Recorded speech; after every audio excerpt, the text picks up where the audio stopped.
once upon a midnight dreary while I pondered weak and weary. Welcome, my friends, to a journey into the haunting world of Edgar Allan Poe. Today, we delve into the depths of one of his most iconic works, The Raven, a poem that has captivated and disturbed readers for over a century and a half, a testament to the enduring power of Poe's literary genius. As we commence with the opening stanzas, we find ourselves in the company of a lonely, weary narrator, longing for his lost love, Lenore. The ticking of the clock, the rustling of the curtains, a knock at the door, all these seemingly mundane elements are woven together to create an atmosphere of suspense and dread that is quintessentially Poe. But who, or rather what, is our unexpected visitor? A raven, a creature of the night, a symbol of death and despair.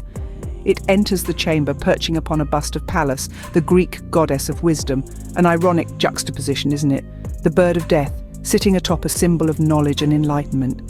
Yet it speaks but one word, nevermore.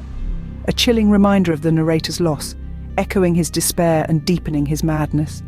Each repetition of this ominous word by the raven drives the narrator further into the abyss of insanity. The raven becomes a relentless tormentor, a grim reminder of the narrator's irrevocable loss. This is the genius of Poe, his ability to transform a simple bird into a harbinger of doom, a symbol of relentless despair. As we explore these opening stanzas, we are drawn into the melancholy world of the narrator, a world where joy has been replaced by sorrow and hope by despair. A world where a raven is not just a bird, but a symbol of an inescapable, haunting past. The raven, sitting lonely on the placid bust, spoke only that one word, as if his soul in that one word he did outpour. So begins our journey, my friends, a journey into the heart of darkness, a journey into the mind of Edgar Allan Poe. But remember, as we venture deeper, the shadows grow darker, the mystery deepens, and the raven is always watching, always waiting, always saying nevermore, startled at the stillness broken by reply so aptly spoken. We proceed into the heart of the poem, where the narrator's despair deepens and his longing for his lost Lenore intensifies. This is where the haunting refrain, nevermore, first makes its chilling appearance. Poe's profound understanding of the human psyche is revealed as he delves into the theme of loss. The narrator's anguish is palpable as he is consumed by his longing for Lenore, his lost love. This yearning is so intense, so all-consuming that it seems to permeate every line, every word of the poem. But the raven, that dark, mysterious creature, offers no comfort. Instead, it echoes back the one word that the narrator dreads to hear, nevermore. With each repetition of this chilling refrain, the raven seems to be driving home the harsh reality that Lenore is gone forever. Interestingly, the raven, a symbol of death and loss, becomes a mirror reflecting the narrator's despair. It serves as a constant reminder of his grief, a symbol of the finality of death. Its relentless refrain of nevermore serves to amplify the narrator's agony, pushing him further into the abyss of despair. As we navigate deeper into the poem, we witness the narrator's sanity unraveling under the weight of his grief. The raven's repeated refrain, nevermore, seems to be chipping away at his sanity, slowly but surely.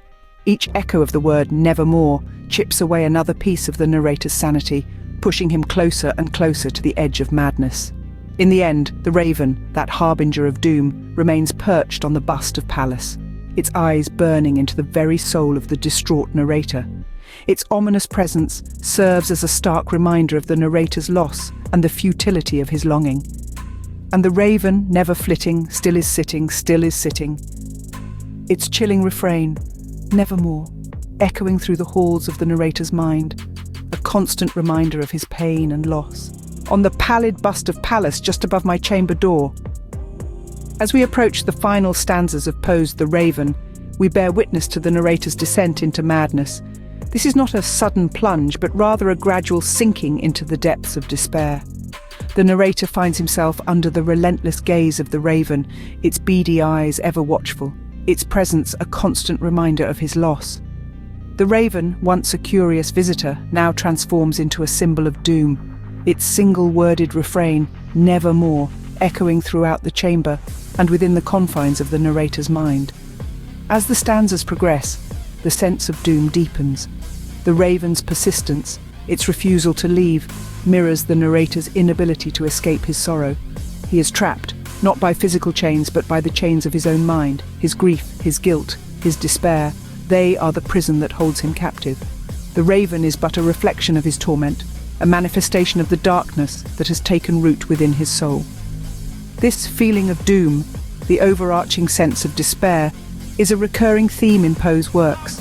His stories and poems often explore the darker side of the human psyche, and The Raven is no exception. The raven, with its ominous presence and its relentless nevermore, embodies the mystery and darkness that pervades Poe's writings. It is a symbol of the unknown, the unknowable, the things that lurk in the shadows of our minds. In The Raven, Poe weaves a tale of loss, madness, and enduring despair, a tale that resonates with readers even today. The Raven, with its chilling nevermore, leaves us with an enduring sense of unease, a haunting reminder of the darkness that can dwell within us all. And my soul from out that shadow that lies floating on the floor shall be lifted nevermore. From the haunting verses of The Raven, we now transition to a real-life mystery, the enigmatic death of Edgar Allan Poe. His death, much like his life, is shrouded in mystery and speculation. Among the theories that have been proposed, 5 stand out, each as plausible as the other, yet none conclusively proven. The first theory suggests that Poe may have succumbed to alcohol poisoning. Known to have a troubled relationship with the bottle, it is not far-fetched to consider that his final hours might have been claimed by his vice. Then, there's the theory of cooping, a notorious form of voter fraud where victims were drugged, disguised, and forced to vote multiple times. Poe was found in a delirious state, wearing clothes not his own, a detail that fuels this theory. Thirdly, we have brain lesions. Poe suffered from bouts of confusion and hallucinations, symptoms often associated with brain lesions. Was this the silent ailment that claimed his life? The fourth theory is the most chilling: rabies. Poe's final days were marked by delirium, hallucinations, and other symptoms consistent with this deadly disease. But how he could have contracted it remains a mystery. Finally, we come to the theory of murder. Was Poe's death the result of foul play? Did he fall prey to some unknown enemy? This theory, while dramatic, lacks concrete evidence. Each of these theories could explain Poe's untimely demise at the age of 40. However, without definitive proof, they remain as speculative as the narratives woven by Poe himself.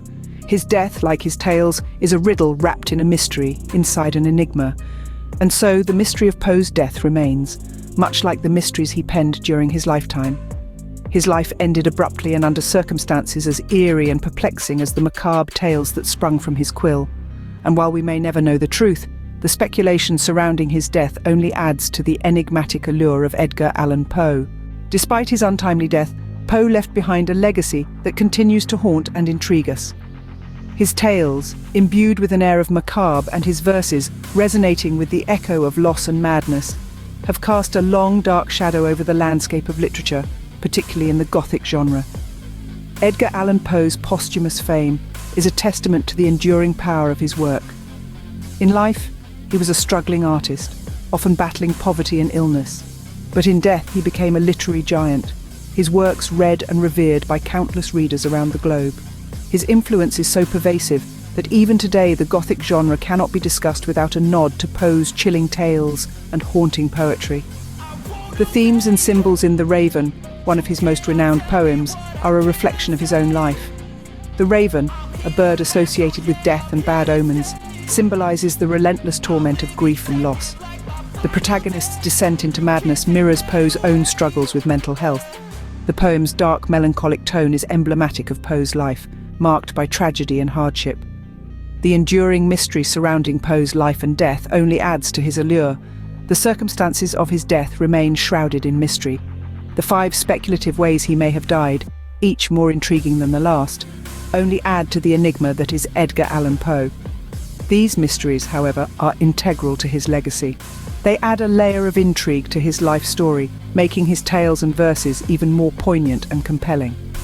Edgar Allan Poe's legacy is not just his body of work, but also the intrigue and mystery that surround his life and death. His tales and poems continue to captivate us, drawing us into a world of darkness and despair, a world that is as haunting as it is fascinating.